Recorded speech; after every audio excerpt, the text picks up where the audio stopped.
Viewers, എല്ലാവർക്കും ദിജോസ് വേൾഡിന്റെ പുതിയൊരു വീഡിയോയിലേക്ക് സ്വാഗതം. ഇന്നത്തെ വീഡിയോയിൽ സംസാരിക്കുന്നത് രാത്രികാലങ്ങളിൽ നമുക്ക് ഏറ്റവും കൂടുതൽ ഉണ്ടാകാൻ സാധ്യതയുള്ള പ്രഗ്നൻസി ലക്ഷണങ്ങളെ പറ്റിയിട്ടാണ്.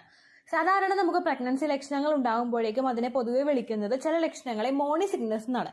അതായത് രാവിലെ എഴുന്നേൽക്കുന്ന സമയത്ത് നമുക്ക് ഏറ്റവും കൂടുതൽ ഉണ്ടാകുന്ന പ്രഗ്നൻസി ലക്ഷണങ്ങളാണ് ഈ മോർണിംഗ് സിക്നസിൽ പെടുന്നത്. നമുക്ക് തലകറക്കം, ഹാർട്ട് ബേൺ, അതുപോലെ ഛർദ്ദിൽ, ഇതെല്ലാം മോർണിംഗ് സിക്നസിൽ പെടുന്നവയാണ്. കാരണം എന്താണെന്ന് വെച്ച് കഴിഞ്ഞാൽ നമ്മൾ ഏർലി സ്റ്റേജിൽ ഹോർമോൺ ഏറ്റവും കൂടുതൽ ശരീരത്തിൽ ഉണ്ടാവുന്നത് രാവിലെ ടൈമിലായിരിക്കും. നമ്മളിപ്പോൾ ഡീപ്പായിട്ട് ഉറങ്ങി എഴുന്നേറ്റ് കഴിഞ്ഞ് ഫ്രഷ് ആവുന്ന സമയത്തായിരിക്കും ഏറ്റവും കൂടുതൽ ആ ഒരു ഹോർമോണിന്റെ ഹൈക്ക് നമ്മുടെ ബോഡിയിൽ ഉണ്ടാവുന്നത്. അതുകൊണ്ട് പലർക്കും മോർണിംഗ് സിക്നസ് പ്രഗ്നൻസി ടൈമിൽ ഭയങ്കര വേഴ്സ് ആയിട്ട് തന്നെ അനുഭവപ്പെടാറുണ്ട്. എന്നാൽ ആ ഒരു കാറ്റഗറി മാറ്റി നിർത്തി കഴിഞ്ഞാൽ ഇപ്പോൾ സിക്നസിന് മോർണിംഗ് എന്നോ ഈവനിംഗ് എന്നോ നൈറ്റ് എന്നോ അങ്ങനെയുള്ളൊരു വ്യത്യാസമൊന്നുമില്ല. പല ആളുകൾക്കും പല പ്രഗ്നൻസി ലക്ഷണങ്ങളും പല സമയത്തായിട്ടും കാണപ്പെടുന്നുണ്ട്. അപ്പോൾ അങ്ങനെ നമുക്ക് ഏറ്റവും കൂടുതൽ രാത്രി സമയങ്ങളിൽ അല്ലെങ്കിൽ ഒരു ഈവനിംഗ് കഴിഞ്ഞിട്ടുള്ള സമയങ്ങളിൽ ഉണ്ടാകാൻ സാധ്യതയുള്ള 3 പ്രഗ്നൻസി ലക്ഷണത്തിനെ പറ്റിയിട്ടാണ് ഇന്നത്തെ വീഡിയോയിൽ സംസാരിക്കുന്നത് കേട്ടോ. അപ്പോൾ അതെന്തൊക്കെയാണെന്ന് നമുക്ക് നോക്കാം. വീഡിയോ നമുക്ക് സ്റ്റാർട്ട് ചെയ്യാം. ഞാൻ ഈ പറയുന്ന പ്രഗ്നൻസി ലക്ഷണങ്ങൾ ഒന്നും തന്നെ ഇല്ലെങ്കിൽ നിങ്ങൾ വിഷമിക്കേണ്ട ആവശ്യമില്ല. എക്സ്പെക്റ്റഡ് പീരീഡ് ഡേറ്റിൽ ബ്ലീഡിങ് വരുന്നുണ്ടോ എന്ന് മാത്രം നിങ്ങൾ നോക്കുക കേട്ടോ. ആ പോകുന്ന രക്തത്തിന്റെ അളവ് എത്രത്തോളം ആണെന്നതും കൂടി നിങ്ങൾ മോണിറ്റർ ചെയ്യണം. പ്രീവിയസ് മന്തിനെ അപേക്ഷിച്ച് പോകുന്ന രക്തത്തിന്റെ അളവ് വളരെയധികം കുറവാണെങ്കിൽ നിങ്ങൾക്ക് പ്രഗ്നൻസി ടെസ്റ്റ് ചെയ്ത് നോക്കാവുന്നതാണ്. ചില ആളുകൾക്ക് പ്രഗ്നൻസി ആകുമ്പോൾ തന്നെ പ്രൊജസ്ട്രോൺ ഹോർമോണിന്റെ എന്തെങ്കിലും ഏറ്റക്കുറച്ചിലുകൾ കൊണ്ടോ അല്ലെങ്കിൽ കെമിക്കൽ പ്രഗ്നൻസീസോ എക്ടോപിക് പ്രഗ്നൻസീസിന്റെ എന്തെങ്കിലും ലക്ഷണങ്ങളോ ആയിട്ടോ നമുക്ക് ഇത്തരത്തിൽ ചെറുതായിട്ടുള്ള സ്പോട്ടിങ്ങോ ബ്ലീഡിങ്ങോ ഒക്കെ ഉണ്ടാകാറുണ്ട്. അതുകൊണ്ട് നിങ്ങൾക്ക് സംശയാസ്പദമായിട്ട് സ്പോട്ടിങ്ങോ ബ്ലീഡിങ്ങോ നിങ്ങൾക്ക് പീരിയഡ്സിന്റെ ഡേറ്റിൽ ഉണ്ടാവുകയാണെങ്കിൽ ആ സമയത്തും ഒരു 3 ദിവസമൊക്കെ കഴിഞ്ഞിട്ട് രാവിലെ ആദ്യത്തെ യൂറിൻ എടുത്തിട്ട് നിങ്ങൾ പ്രഗ്നൻസി ടെസ്റ്റ് ചെയ്ത് നോക്കണം കേട്ടോ. അതുപോലെ തന്നെ ഇതിനോടകം ഒരുപാട് ആളുകൾ നമ്മുടെ ചാനൽ ഫോളോ ചെയ്തിട്ട് പ്രഗ്നന്റ് ആയിട്ടുണ്ട്. അവരുടെയൊക്കെ സക്സസ് സ്റ്റോറീസ് കാണാൻ വേണ്ടിയിട്ട് നിങ്ങൾ നമ്മുടെ ചാനൽ വിസിറ്റ് ചെയ്തതിന് ശേഷം കമ്മ്യൂണിറ്റി ടാബ് നോക്കുക കേട്ടോ. അതിൽ ഓൾമോസ്റ്റ് എല്ലാവരും പറഞ്ഞിട്ടുള്ള സക്സസ് സ്റ്റോറീസ് ഞാൻ അപ്ലോഡ് ചെയ്തിട്ടുണ്ട്. ഇനിയും ഒരുപാട് അപ്ലോഡ് ചെയ്യാനായിട്ട് കിടക്കുന്നുണ്ട്. അപ്പോൾ നിങ്ങളുടേതായിട്ടുള്ള സെയിം ഹെൽത്ത് കണ്ടീഷൻസ് ഉള്ള ആളുകൾ എന്തെല്ലാം ടിപ്സ് ആണ് ഫോളോ ചെയ്തതെന്ന് നിങ്ങൾ ആ കമന്റ്സ് നോക്കി മനസ്സിലാക്കുക. അതുമായിട്ട് ബന്ധപ്പെട്ടിട്ടുള്ള നിങ്ങൾക്ക് ഈസിലി ഫോളോ ചെയ്യാൻ കഴിയുന്ന ഒരു ടിപ്പ് നിങ്ങൾ തന്നെ സെലക്ട് ചെയ്തെടുത്തിട്ട് യൂസ് ചെയ്യാനായിട്ട് പ്രത്യേകം ശ്രദ്ധിക്കുക കേട്ടോ. അപ്പോൾ ഇവിടെ പറയുന്ന രാത്രികാലങ്ങളിൽ ഉണ്ടാകുന്ന പ്രഗ്നൻസി ലക്ഷണത്തിൽ ഏറ്റവും ആദ്യത്തേതാണ് നമ്മുടെ ശരീരം ഭയങ്കര ചൂടായിട്ട് അനുഭവപ്പെടുക. വേനൽക്കാലങ്ങളിൽ പകൽ സമയത്ത് നമ്മുടെ ശരീരം ഭയങ്കര ചൂടായിട്ട് അനുഭവപ്പെടാറുണ്ട്. പക്ഷെ ഇപ്പോൾ വേനൽക്കാലമാണോ മഴക്കാലമാണോ എന്ന് നമുക്ക് പറയാനായിട്ട് സാധിക്കില്ല. ആ രീതിക്കാണ് മഴയും വെയിലും മാറി മാറി വന്നുകൊണ്ടിരിക്കുന്നത് കേട്ടോ. ഇപ്പോൾ ഈ ഒരു സിറ്റുവേഷനിൽ പല ആളുകളും പ്രഗ്നന്റ് ആകുകയാണെങ്കിൽ അവർക്ക് ഇത്തരത്തിൽ ശരീരത്തിൽ ഭയങ്കരമായിട്ട് ചൂട് ഉണ്ടാകുന്ന ഒരു ബുദ്ധിമുട്ട് ഉണ്ടാകാനായിട്ട് ചാൻസ് ഉണ്ട് കേട്ടോ. ചില ആളുകളുടെ ബോഡി എന്ന് പറയുന്നത് ഓൾറെഡി ചൂടുള്ള ഒരു ശരീരമാണ്, ഇടക്കിടക്ക് വേർത്തുകൊണ്ടിരിക്കുന്ന ഒരു ശരീരമാണ്. പക്ഷെ നമ്മൾ പ്രഗ്നൻസി പോസിറ്റീവ് ആയി കഴിയുമ്പോഴേക്കും ഇത്തരത്തിലുള്ള ആളുകൾക്കും അതുപോലെ തന്നെ ഈ ലക്ഷണം കാണുന്നവർക്കും ഏറ്റവും കൂടുതൽ ചൂട് രാത്രി ഉറങ്ങുന്ന സമയത്തായിരിക്കും അനുഭവപ്പെടുന്നത് കേട്ടോ. എനിക്ക് ഫസ്റ്റ് പ്രഗ്നൻസിയിൽ ഏറ്റവും കൂടുതൽ ആ ഒരു ബുദ്ധിമുട്ട് ഉണ്ടായിരുന്നു. AC ഇട്ടാലും ഫാൻ ഇട്ടാലും ഒന്നും തണുപ്പ് പറ്റാത്ത, ഒട്ടും പിന്നെയും ശരീരം ചൂടായിക്കൊണ്ടിരിക്കുന്ന ഒരു സിറ്റുവേഷൻ ആയിരുന്നു കേട്ടോ ഉണ്ടായിക്കൊണ്ടിരുന്നത്. എന്തുകൊണ്ടാണ് ഇങ്ങനെ നമ്മുടെ ശരീരത്തിൽ ഉണ്ടാകുന്നതെന്ന് ഏറ്റവും ആദ്യം നോക്കാം. ഫസ്റ്റത്തെ ഒരു ബുദ്ധിമുട്ടെന്ന് പറയുന്നത് നമ്മുടെ ഈസ്ട്രജൻ ഹോർമോണിന്റെ പ്രൊജസ്ട്രോൺ ഹോർമോണിന്റെ ഒരു ഇൻക്രീസ് ആണ്. പ്രൊജസ്ട്രോൺ ഹോർമോൺ നോർമലി അത് എടുക്കുന്നവർക്ക് അറിയായിരിക്കും, അതിന്റെ സപ്ലിമെന്റ്സ് എടുക്കുന്നവർക്ക് അറിയായിരിക്കും ശരീരം ഭയങ്കരമായിട്ട് ചൂടാകാനായിട്ട് ചാൻസ് ഉണ്ട്. നമുക്ക് നല്ലപോലെ നമ്മൾ വേർക്കാനായിട്ട് ചാൻസ് ഉണ്ട്. പക്ഷെ ഈസ്ട്രജൻ കൂടുമ്പോൾ അങ്ങനെ നമ്മൾ വേർത്തോളണമെന്നില്ല. ഇതിന്റെ രണ്ടിന്റെയും ഹൈക്ക് ശരീരത്തിൽ വരുമ്പോഴേക്കും ശരീരം തന്നെ കൺഫ്യൂസ്ഡ് ആയി പോവാണ്. അങ്ങനെ ഒരു ലെവലിലോട്ട് എത്തുമ്പോഴേക്കും നമുക്ക് ബോഡിയിൽ ടെമ്പറേച്ചർ ഭയങ്കരമായിട്ടും കൂടാനായിട്ട് ചാൻസ് ഉണ്ട് കേട്ടോ. അതാണ് ഏറ്റവും ആദ്യത്തെ ലക്ഷണം. ഏർലി പ്രഗ്നൻസി സമയത്തായിരിക്കും നമുക്ക് ഈ ഒരു ബുദ്ധിമുട്ട് ഏറ്റവും കൂടുതൽ ഉണ്ടാകുന്നത്. കാരണം ആ ഒരു ഹോർമോൺ ചേഞ്ചുമായിട്ട് നമ്മുടെ ശരീരം പൊരുത്തപ്പെട്ട് തുടങ്ങുന്നത് ആ ഒരു ഏർലി പ്രഗ്നൻസിയുടെ ഫസ്റ്റ് അല്ലെങ്കിൽ ഒരു സെക്കൻഡ് ഒക്കെ മാസം കഴിയുമ്പോഴായിരിക്കും കേട്ടോ ഉണ്ടാകുന്നത്. രണ്ടാമത്തെ ഒരു റീസൺ എന്ന് പറയുന്നത് നമ്മുടെ ശരീരത്തിലെ ബ്ലഡ് ഫ്ലോ ഇൻക്രീസ് ചെയ്യുന്നതാണ് കേട്ടോ. പ്രഗ്നൻസി പോസിറ്റീവ് ആയി കഴിയുമ്പോഴേക്കും യൂട്രസിലോട്ട് മാത്രമല്ല നമ്മുടെ എല്ലാ ശരീരാവയവങ്ങളിലോട്ടുമുള്ള ബ്ലഡ് സർക്കുലേഷൻ ഇൻക്രീസ് ചെയ്യാറുണ്ട്. ഇതിന്റെ ഭാഗമായിട്ട് നമ്മുടെ ബ്ലഡ് സെൽസിന്റെ ഒരു ഫ്ലോ ഒക്കെ ഒന്ന് കൂടാൻ വേണ്ടിയിട്ട് അത് ഡൈല്യൂട്ട് ആവുന്നുണ്ട്. ഇതിന്റെ ഭാഗമായിട്ട് നമ്മുടെ ശരീരത്തിൽ ഒരു വാർമിംഗ് എഫക്ട് ഉണ്ടാകാനായിട്ട് ചാൻസ് ഉണ്ട് കേട്ടോ. നേരത്തെ പറഞ്ഞതുപോലെ തന്നെ ഈ ഒരു ബുദ്ധിമുട്ട് നമുക്ക് ഏറ്റവും കൂടുതൽ ഉണ്ടാകുന്നത് ഫസ്റ്റ് ട്രൈമസ്റ്ററിലായിരിക്കും. സെക്കൻഡ് ഒക്കെ ആകുമ്പോഴേക്കും ബോഡി അതുമായിട്ട് പൊരുത്തപ്പെടാനായിട്ട് തുടങ്ങും കേട്ടോ. മൂന്നാമത് ഈ ഒരു സിംറ്റം ഉണ്ടാകുന്നത് തൈറോയിഡിന്റെ ഇഷ്യൂ ഉള്ളവർക്കാണ്. തൈറോയിഡിന്റെ ലെവൽ ഭയങ്കരമായിട്ടും കൂടുതലായി പോകുമ്പോൾ അത് കൺട്രോളിലല്ല നിങ്ങൾക്കെങ്കിൽ തൈറോയിഡ് ഉള്ള ഒരാൾക്കും ഈ ഒരു പ്രഗ്നൻസി ലക്ഷണം ഈസിലി ഉണ്ടാവാനായിട്ട് ചാൻസ് ഉണ്ട് കേട്ടോ. തൈറോയിഡ് ഉള്ള ഒരുപാട് പേരുടെ സംശയമാണ് ഇതുണ്ടെങ്കിൽ പ്രഗ്നന്റ് ആകില്ലേ എന്നുള്ളത്. തൈറോയിഡിന്റെ മെഡിസിൻ നമ്മൾ കണ്ടിന്യൂസ് ആയിട്ട് എടുക്കണമല്ലോ, ലൈഫ് ലോങ് നമ്മൾ ആ ഒരു മെഡിസിൻ എടുക്കുക. അതുപോലെ തന്നെ തൈറോയിഡ് കുറച്ചൊന്ന് മെഡിസിൻ കഴിക്കുമ്പോൾ തന്നെ അതൊന്ന് കൺട്രോൾഡ് ആയി തുടങ്ങും. ഒപ്പം നിങ്ങൾ പ്രഗ്നൻസി നോക്കുകയാണെങ്കിൽ എളുപ്പത്തിൽ പ്രഗ്നൻസി കിട്ടാനായിട്ട് അത് സഹായിക്കും കേട്ടോ. അടുത്ത നാലാമത്തെ ഒരു കാറ്റഗറിയിൽ നമുക്ക് ഈ ഒരു ബുദ്ധിമുട്ട് വരുന്നത് പ്രൊജസ്ട്രോണിന്റെ സപ്ലിമെന്റ്സ് എടുക്കുന്നവർക്കാണ്. പ്രൊജസ്ട്രോൺ ഗുളിക ചിലപ്പോൾ ഡോക്ടേഴ്സ് ഒക്കെ ഓവുലേഷൻ കഴിഞ്ഞിട്ട് ഒരു 14 ഡേയ്സ് 15 ഡേയ്സ് ഒക്കെ കഴിക്കാനായിട്ട് കൊടുക്കുന്നുണ്ട്. അങ്ങനെ കൊടുക്കുന്ന ആളുകൾക്കും ഈ ഒരു ലക്ഷണം കൂടുതലായിട്ടും അനുഭവപ്പെടാറുണ്ട്. പ്രൊജസ്ട്രോണിന്റെ ചിലപ്പോൾ ഈ ഒരു പ്രഗ്നന്റ് ആയിട്ടില്ലെങ്കിൽ കൂടി തന്നെയും ഈ ഒരു മെഡിസിന്റെ സൈഡ് എഫക്റ്റ് ആയിട്ടും ഒരുപാട് ആളുകൾക്ക് ഇത്തരത്തിൽ ശരീരം ചൂടാകുന്നത് പോലെയൊക്കെ അനുഭവപ്പെടുന്നുണ്ട് കേട്ടോ. ഇങ്ങനെ ചൂട് നിങ്ങൾക്ക് കൂടുന്ന ഒരു സമയത്ത് നിങ്ങൾ കഴിവതും ഒരുപാട് ടൈറ്റ് ഇല്ലാത്ത ഡ്രസ്സ് ധരിക്കാനായിട്ട് ശ്രദ്ധിക്കുക. ഇപ്പോൾ നമ്മൾ കിടക്കുന്ന സമയത്താണെങ്കിലും ജസ്റ്റ് നൈറ്റി മാത്രം ധരിച്ചിട്ട് നമ്മൾ ഉറങ്ങുകയാണെങ്കിൽ, അതായത് ഒരുപാട് ടൈറ്റിൽ അടിപ്പാവടെ ഒന്നും കെട്ടി വെക്കാതൊക്കെ നമ്മൾ കിടന്ന് ഉറങ്ങുകയാണെങ്കിൽ ഒരു റിലാക്സേഷൻ നമുക്ക് കിട്ടും. ഇത് ബോഡി ഓൾറെഡി ടൈറ്റ് ആയിട്ട് നിൽക്കുമ്പോഴേക്കും നമ്മൾ ടൈറ്റ് ആയിട്ടുള്ള ഡ്രസ്സുകൾ കൂടുതൽ ധരിച്ചു കഴിഞ്ഞാൽ ശരീരത്തിന് കുറച്ചുകൂടി ബുദ്ധിമുട്ട് ഉണ്ടാകാനായിട്ട് ചാൻസ് ഉണ്ട് കേട്ടോ. അതുപോലെ തന്നെ ധാരാളം വെള്ളം കുടിക്കാനായിട്ട് നിങ്ങൾ ശ്രദ്ധിക്കുക. രാത്രി കിടക്കുന്ന സമയത്തല്ല നിങ്ങൾ വെള്ളം കുടിക്കേണ്ടത്, ഒരു സൂര്യാസ്തമനത്തിന് മുൻപായിട്ട് നിങ്ങൾ വെള്ളം ധാരാളം കുടിക്കുക. അപ്പോൾ നിങ്ങളൊന്ന് ഹൈഡ്രേറ്റഡ് ആയിട്ടിരിക്കാൻ വേണ്ടിയിട്ട് അത് സഹായിക്കും. ഇത് നമ്മുടെ ബ്ലഡ് സർക്കുലേഷൻ കൂട്ടാൻ വേണ്ടിയിട്ട്, നമ്മുടെ ആ ഒരു ടെമ്പറേച്ചർ ബോഡിയിൽ കുറയ്ക്കാൻ വേണ്ടിയിട്ടൊക്കെ സഹായിക്കും കേട്ടോ. ഒപ്പം നമ്മൾ ഈ ബ്ലഡ് ഫ്ലോ കൂടുന്നതിനനുസരിച്ചിട്ട് നിങ്ങൾ ഫിസിക്കലി ഒന്ന് ആക്റ്റീവ് ആകാനായിട്ട് ശ്രദ്ധിക്കുക. ഫോർട്ടിലിറ്റി എക്സസൈസുകളൊക്കെ ചെയ്യുക. അപ്പോൾ ആ ബ്ലഡ് സർക്കുലേഷന്റെ ആ ഒരു ചേഞ്ചസുമായിട്ട് നമുക്ക് ഒരുപാട് എളുപ്പത്തിൽ പൊരുത്തപ്പെട്ട് പോകാനായിട്ട് സാധിക്കും കേട്ടോ. അപ്പോൾ ഇതാണ് ഏറ്റവും ആദ്യം ഉണ്ടാവുന്ന പ്രഗ്നൻസി ലക്ഷണം. ഇതിനോടൊപ്പം തന്നെ നിങ്ങളുടെ ശരീരത്തിലെ ഷുഗർ ലെവൽ കുറവാണെങ്കിലും നിങ്ങൾക്ക് ഈ ഒരു ലക്ഷണം ഉണ്ടാകാനായിട്ട് ചാൻസ് ഉണ്ട് കേട്ടോ. രണ്ടാമത് നമുക്ക് ഉണ്ടാവുന്ന ഒരു ബുദ്ധിമുട്ടാണ് ഉറക്കക്കുറവ്. പല ആളുകൾക്കും രാത്രി കിടക്കുന്ന സമയത്ത് പ്രഗ്നൻസി പോസിറ്റീവ് ആയി കഴിഞ്ഞാൽ ഉറക്കക്കുറവ് നല്ലതുപോലെ അനുഭവപ്പെടാറുണ്ട്. ഈ ഉറക്കക്കുറവ് നമുക്ക് ഉണ്ടാവുന്നത് പലതരത്തിലുള്ള സിറ്റുവേഷൻസ് കൊണ്ടാണ്. ഏറ്റവും ആദ്യം നമുക്കിപ്പോൾ രാവിലെ സമയങ്ങളിലൊക്കെ നമുക്ക് ഒരുപാട് ബുദ്ധിമുട്ടുകൾ, അസ്വസ്ഥതകളൊക്കെ ഉണ്ടായിരുന്നു, ഹാർട്ട് ബേൺ ഉണ്ടായിരുന്നു, നെഞ്ചിരിച്ചിലുണ്ടായിരുന്നു. അത് നിങ്ങൾക്ക് കണ്ടിന്യൂസ് ആയിട്ട് മുൻപോട്ടേക്ക് പോകുന്നുണ്ടെങ്കിൽ അതിന് ഡിസ്കംഫേർട്ട് വെച്ചിട്ട് നമുക്ക് ഉറങ്ങാനായിട്ട് ബുദ്ധിമുട്ടുകൾ അനുഭവപ്പെടാം. അതുപോലെ തന്നെ ചില ആളുകൾക്ക് പ്രഗ്നൻസി സിംറ്റം ആയിട്ടുള്ള ഫ്രീക്വന്റ് യൂറിനേഷൻ ഉണ്ടാവുന്നുണ്ട്. കണ്ടിന്യൂസ് ആയിട്ട് നമുക്ക് യൂറിനേറ്റ് ചെയ്യാനായിട്ടുള്ള ഒരു ടെൻഡൻസി. ഇതിന്റെ ഭാഗമായിട്ടും നിങ്ങൾക്ക് ഉറക്കക്കുറവ് രാത്രിയിൽ ഉണ്ടാകും. കാരണം എപ്പോഴും എഴുന്നേറ്റ് മൂത്രം ഒഴിക്കേണ്ടതായിട്ടുള്ള സിറ്റുവേഷൻ വരുമ്പോഴേക്കും നമുക്ക് ആ പ്രശ്നം ഉണ്ടാകാം. അതുപോലെ തന്നെ തുടക്കത്തിൽ ഞാൻ പറഞ്ഞ പ്രഗ്നൻസി ലക്ഷണമായിട്ടുള്ള ഹോട്ട് ഫ്ലാഷസ്, അതായത് നമ്മുടെ ശരീരം ഭയങ്കരമായിട്ട് ചൂട് വരിക, അങ്ങനെ വരുന്ന സമയത്ത് ചില ആളുകൾക്ക് അതുമായിട്ട് പൊരുത്തപ്പെട്ട് ഉറങ്ങാനായിട്ടൊക്കെ ഭയങ്കര ബുദ്ധിമുട്ടായിരിക്കും. അങ്ങോട്ടും ഇങ്ങോട്ടും തിരിഞ്ഞു മറിഞ്ഞ് കിടക്കാൻ മാത്രമേ ഉണ്ടാവുള്ളൂ, നമുക്ക് ഉറക്കക്കുറവ് അനുഭവപ്പെടും കേട്ടോ.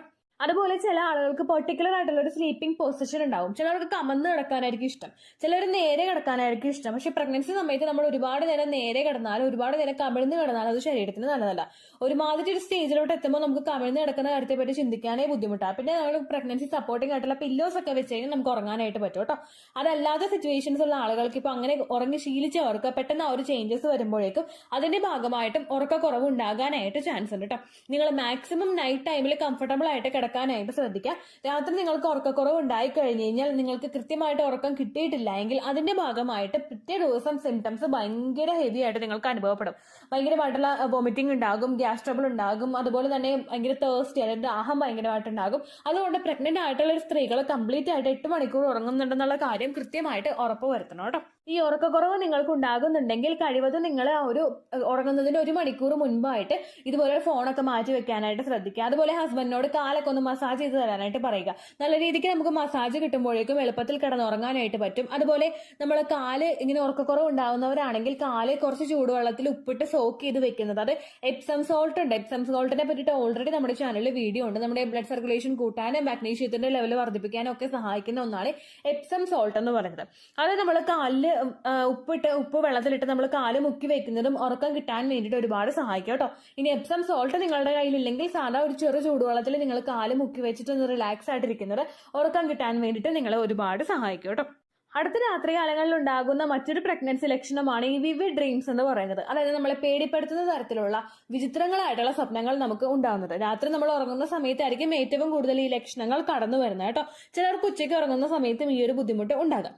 അപ്പോൾ ഇതുണ്ടാകുന്നതിനുള്ള കാരണങ്ങൾ എന്തൊക്കെയാണെന്ന് നമുക്ക് നോക്കാം. ഏറ്റവും ആദ്യത്തേത് നമ്മൾ നേരത്തെ പറഞ്ഞതുപോലെ തന്നെ നമ്മളിൽ ഉണ്ടാകുന്ന ഹോർമോൺ ചേഞ്ചസ്. ഇതുകൊണ്ട് പലർക്കും മൂഡ് സിക്സ് ഉണ്ടാവാനായിട്ട് ചാൻസ് ഉണ്ട്. അതുപോലെ തന്നെ പ്രഗ്നന്റ് ആകുന്ന സമയത്ത് നമ്മുടെ മൂഡിൽ പലപ്പോഴും വ്യത്യാസം ഉണ്ടാകാനായിട്ട് ചാൻസ് ഉണ്ട്. ഇത് ഒരു ബ്രെയിനിന്റെ ഒരു പ്രോസസ്സിനെ ആദ്യ സമയങ്ങളിൽ അഫക്ട് ചെയ്യാനായിട്ട് ചാൻസ് ഉണ്ട് കേട്ടോ. ഇതിന്റെ ഭാഗമായിട്ട് നമ്മൾ ഇതുപോലെ വിവിഡ് ആയിട്ടുള്ള പല ഡ്രീംസും നമുക്ക് ഉണ്ടാകാനായിട്ട് ചാൻസ് ഉണ്ട്. ചില ആളുകൾക്ക് ആ ഒരു ബുദ്ധിമുട്ടുണ്ടാകുന്നത് രാത്രിയിലൊക്കെ ഉറക്കക്കുറവുള്ളത് കൊണ്ടാണ്. ചിലപ്പോൾ നമുക്ക് ഉറങ്ങുന്നതിന്റെ ഒരു ഡീപ്പായിട്ട് ഉറങ്ങുന്നതിന്റെ ഒരു ലെങ്ത് ഭയങ്കര കുറവായിരിക്കും. നമ്മൾ കണ്ണടച്ച് കിടക്കുന്നുണ്ട്, പക്ഷെ ഡീപ്പായിട്ട് നമ്മൾ ഉറങ്ങിയിട്ടില്ല. അങ്ങനെയുള്ളൊരു സിറ്റുവേഷനിൽ നമ്മൾ പേടിപ്പെടുത്തുന്ന സ്വപ്നങ്ങൾ കാണാൻ വേണ്ടിയിട്ടും അതുപോലെ എന്താ പറയാ നല്ലത് നമുക്ക് ഗുഡ്നെസ് കൊണ്ടുവന്ന തരത്തിലുള്ള സ്വപ്നങ്ങൾ നമ്മൾ കാണുന്നതൊക്കെ വളരെയധികം കുറവായിരിക്കും കേട്ടോ. ഈ ഉറക്കം നമ്മൾ പ്രോപ്പറായിട്ട് ക്രമീകരിച്ചു കഴിഞ്ഞാൽ നമുക്ക് കൃത്യമായിട്ട് ആ ഒരു ഹോർമോൺസിന്റെ പ്രവർത്തനമൊക്കെ നടക്കും. അതിന്റെ ഭാഗമായിട്ട് ഈ വിവിഡ് ഡ്രീംസ് ഒക്കെ ഉണ്ടാകുന്നതൊക്കെ കുറയും കേട്ടോ. അടുത്തൊരു ബുദ്ധിമുട്ട് ഇങ്ങനെ ഉണ്ടാവുന്നത് നമ്മളിൽ ഉണ്ടാവുന്ന സ്ട്രെസ്സും ആൻസൈറ്റിയും ഒക്കെയാണ്. ചിലർ പ്രഗ്നൻസി പോസിറ്റീവ് ആണെന്ന് അറിഞ്ഞു കഴിഞ്ഞാൽ അപ്പം മുതലേ ആലോചന തുടങ്ങും. കാരണം ചില ആളുകൾക്ക് ഫസ്റ്റ് പ്രഗ്നൻസി ഓൾറെഡി നഷ്ടമായി പോയവരായിരിക്കും, ചിലപ്പോൾ അബോഷനായി പോയവരായിരിക്കും. അങ്ങനെയൊക്കെ വരുമ്പോഴേക്കും ആ വീക്കിലോട്ട് അടുത്തോണ്ടൊക്കെ ഇരിക്കുമ്പോഴേക്കും മനുഷ്യന്മാർക്ക് ഉണ്ടാകുന്ന ടെൻഷൻ ഭയങ്കരമാണ്. ഏകദേശം ഒരുപാട് പേര് നമ്മുടെ ചാനലിൽ പറയുന്നുണ്ട് പ്രഗ്നന്റ് ആയിരിക്കും പക്ഷെ ഒന്ന് സന്തോഷിക്കാൻ പറ്റാത്ത ഒരുപാട് പേരുണ്ട് ചാനലിൽ. അതായത് 6 ആഴ്ച എത്തി കുഞ്ഞിന് നഷ്ടമായി പോയവരുണ്ട്, 8 ആഴ്ച എത്തിയിട്ട് നഷ്ടമായി പോയവരൊക്കെ ഉണ്ട്. അങ്ങനെയുള്ളവർ 6 ആഴ്ചയും 8 ആഴ്ചയും സെക്കൻഡ് പ്രഗ്നൻസിയിൽ എത്തുമ്പോഴേക്കും ഭയങ്കര ടെൻഷൻ ആയിരിക്കും. രണ്ടാമത് പ്രഗ്നന്റ് ആകുന്ന സമയത്ത് ഈ ഒരു ആഴ്ച കടന്നു കിട്ടാനായിട്ട് നമ്മൾ ഒരുപാട് ഇങ്ങനെ ചിന്തിച്ചുകൊണ്ടേയിരിക്കും.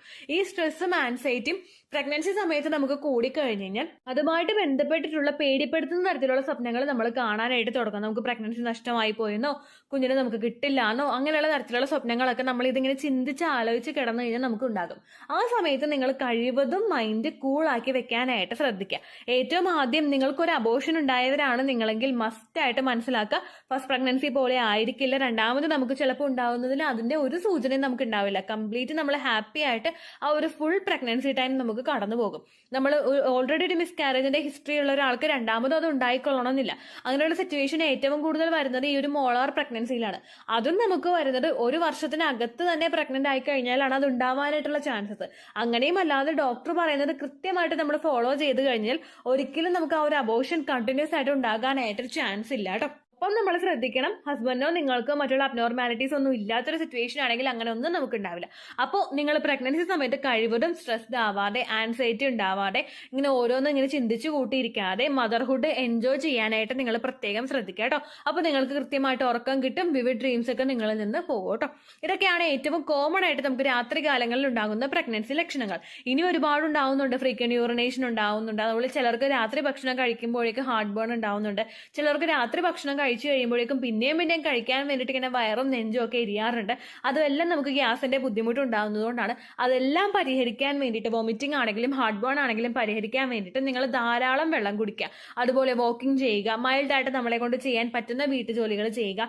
ഡോക്ടർ ബെഡ് റെസ്റ്റ് പറഞ്ഞിട്ടുണ്ടെങ്കിൽ അങ്ങനെയുള്ള ആളുകൾ കംപ്ലീറ്റ് ബെഡ് റെസ്റ്റ് എടുക്കുക. യൂറിനേറ്റ് ചെയ്യാൻ വേണ്ടിയിട്ട് മാത്രം ബാത്റൂമിലോട്ട് നമ്മൾ എഴുന്നേറ്റ് പോവുക കേട്ടോ. ചില ആളുകളോട് അതുപോലും ചെയ്യരുതെന്ന് ഡോക്ടർ പറയുന്നുണ്ട്. എൻ്റെയർ 9 months ബെഡിൽ കിടന്ന് അപ്പോൾ മൂത്രമൊഴിക്കുന്നതാണെങ്കിലും മോഷൻ പോകുന്നതാണെങ്കിലും ബെഡിൽ തന്നെ കിടന്നു പോകുന്ന ഒരുപാട് സ്ത്രീകളുണ്ട്. അത്രയും സാക്രിഫൈസ് ചെയ്തിട്ട് ഒരു കുഞ്ഞിനെ പുറത്തേക്ക് കൊണ്ടുവരുന്ന ഒരുപാട് അമ്മമാരുണ്ട്. അപ്പൊ അതുകൊണ്ട് നിങ്ങൾ ഒരുപാട് കാര്യങ്ങളൊന്നും ആലോചിച്ച് വിഷമിക്കാതെ ആ സമയം എൻജോയ് ചെയ്യാനായിട്ട് നോക്കുക. ഫിസിക്കലി ആക്റ്റീവ് ആയിട്ടിരിക്കുക, ചെറിയ ചെറിയ ജോലികളൊക്കെ ചെയ്യുക കേട്ടോ. ഇത്രയേ ഉള്ളൂ വീഡിയോ. യൂസ്ഫുൾ ആയി കാണുമെന്ന് വിശ്വസിക്കുന്നു. യൂസ്ഫുൾ ആവുന്നുണ്ടെങ്കിൽ ലൈക്ക് ചെയ്യുക, ഫ്രണ്ട്സിനൊക്കെ ഷെയർ ചെയ്ത് കൊടുക്കുക കേട്ടോ. എന്തെങ്കിലും സംശയം ഉണ്ടെങ്കിൽ നിങ്ങൾ കമന്റ്സിൽ ചോദിക്കുക. പണ്ടത്തെ വീഡിയോയ്ക്ക് കമന്റ്സ് ഇടുന്നവർക്ക് റിപ്ലൈ ലഭിക്കുന്നില്ലെങ്കിൽ ലേറ്റസ്റ്റ് ആയിട്ട് ഞാൻ ഏത് വീഡിയോ ആണോ അപ്ലോഡ് ചെയ്യുന്നത് അതിന് താഴെ കമന്റ് ഒന്ന് കോപ്പി പേസ്റ്റ് ചെയ്യാനായിട്ട് ശ്രദ്ധിക്കുക കേട്ടോ. അതുപോലെ ഓവുലേഷൻ ഡേറ്റ് കാൽക്കുലേറ്റ് ചെയ്ത് തരാനായിട്ട് റിക്വസ്റ്റ് ചെയ്യുന്ന ആളുകൾ എത്രയാണോ സൈക്കിൾ ലെങ്ത് അത് മെൻഷൻ ചെയ്യാനായിട്ട് ശ്രദ്ധിക്കുക. സൈക്കിൾ ലെങ്ത് എന്നതുകൊണ്ട് ഉദ്ദേശിച്ചത് ഓരോ മാസവും എത്ര ദിവസം കൂടുമ്പോഴാണോ ബ്ലീഡിങ് വരുന്നത് അതാണ് സൈക്കിൾ ലെങ്ത്. കഴിഞ്ഞ മാസം ഒരു 8-ാം തീയതിയാണ് ബ്ലീഡിങ് ആയതെങ്കിൽ ഈ മാസം 6-ാം തീയതിയാണ് ബ്ലീഡിങ് ആയതെങ്കിൽ കഴിഞ്ഞ മാസം 8-ാം തീയതി മുതൽ ഈ മാസം 6-ാം തീയതി വരെ എത്ര ദിവസമുണ്ടോ അത് കാലണ്ടറിൽ എണ്ണി തിട്ടപ്പെടുന്നതാണ് നിങ്ങളുടെ സൈക്കിൾ ലെങ്ത്. സൈക്കിൾ ലെങ്ത് നമ്മൾ കൃത്യമായിട്ട് കാൽക്കുലേറ്റ് ചെയ്യുകയാണെങ്കിൽ ഓവുലേഷൻ ഡേറ്റ് എളുപ്പത്തിൽ കണ്ടുപിടിക്കാൻ വേണ്ടിയിട്ട് ഒരുപാട് ആപ്ലിക്കേഷൻസും ഒരുപാട് ഓൺലൈൻ ആയിട്ടുള്ള വെബ്സൈറ്റുകളും ഇന്ന് നമുക്ക് അവൈലബിൾ ആണ്. പ്ലേ സ്റ്റോറിൽ പോയിട്ട് ഓൺലൈൻ ഓവുലേഷൻ ട്രാക്കർ എന്ന് ടൈപ്പ് ചെയ്ത് കഴിഞ്ഞാൽ നിങ്ങൾക്ക് അതുമായിട്ട് ബന്ധപ്പെട്ടിട്ടുള്ള ആപ്ലിക്കേഷൻസ് കിട്ടും. അത് പറ്റുന്നില്ല എങ്കിൽ ഗൂഗിളിൽ പോയിട്ട് ഓൺലൈൻ ഓവുലേഷൻ കാൽക്കുലേറ്റർ എന്ന് ടൈപ്പ് ചെയ്ത് കഴിഞ്ഞാൽ അതുമായിട്ട് ബന്ധപ്പെട്ടിട്ടുള്ള വെബ്സൈറ്റുകൾ നിങ്ങൾക്ക് കിട്ടും. അതിൽ നിങ്ങളുടെ ലാസ്റ്റ് മന്തിലെ മെൻസ്ട്രേഷൻ്റെ ഡേറ്റും ഒപ്പം ഞാൻ ഈ പറഞ്ഞ രീതിക്ക് നിങ്ങൾ കാൽക്കുലേറ്റ് ചെയ്യുന്ന സൈക്കിൾ ലെങ്ത്തും എൻ്റർ ചെയ്ത് കൊടുക്കുകയാണെങ്കിൽ നിങ്ങൾക്ക് കൃത്യമായിട്ട് ഓവുലേഷൻ ഡേറ്റ് കണ്ടുപിടിക്കാനായിട്ട് സാധിക്കും. ഫെർട്ടൈൽ ടൈം പീരീഡും നിങ്ങൾക്ക് കിട്ടും. അതായത് എത്ര ദിവസം മുതൽ കോൺടാക്ട് ചെയ്ത് തുടങ്ങിക്കഴിഞ്ഞാൽ നിങ്ങൾ പ്രഗ്നൻ്റ് ആകും എന്നുള്ളൊരു ഡേറ്റും നിങ്ങൾക്ക് പ്രോപ്പറായിട്ട് കിട്ടും കേട്ടോ. ഇത് കാൽക്കുലേറ്റ് ചെയ്യുന്ന സമയത്ത് സൈക്കിൾ ലെങ്ത് കാൽക്കുലേറ്റ് ചെയ്യുന്ന സമയത്ത് നിങ്ങളുടെ ആ ഒരു കലണ്ടറിൽ നോക്കി തന്നെ നിങ്ങൾ കാൽക്കുലേറ്റ് ചെയ്യുക. പല മാസങ്ങളിലും 30-31 ദിവസമുണ്ട്, അതുകൊണ്ടാണ് അങ്ങനെ പറഞ്ഞത്. ഒപ്പം നിങ്ങൾക്ക് ബ്ലീഡിങ് തുടങ്ങിയ ദിവസത്തിന് വേണം നിങ്ങൾ ഡേ 1 ആയിട്ട് എടുക്കാൻ വേണ്ടിയിട്ട്. സ്പോട്ടിങ് തുടങ്ങിയ ദിവസത്തിനെ, അതായത് ചെറുതായിട്ട് ഡിസ്ചാർജ് പോയി തുടങ്ങിയ ദിവസത്തിനെ നിങ്ങൾ കൺസിഡർ ചെയ്യേണ്ട ആവശ്യം ഇല്ല കേട്ടോ. അപ്പോൾ ഇത്രയേ ഉള്ളൂ വീഡിയോ. അടുത്തൊരു വീഡിയോ ആയിട്ട് നമുക്ക് വീണ്ടും കാണാം. ബൈ.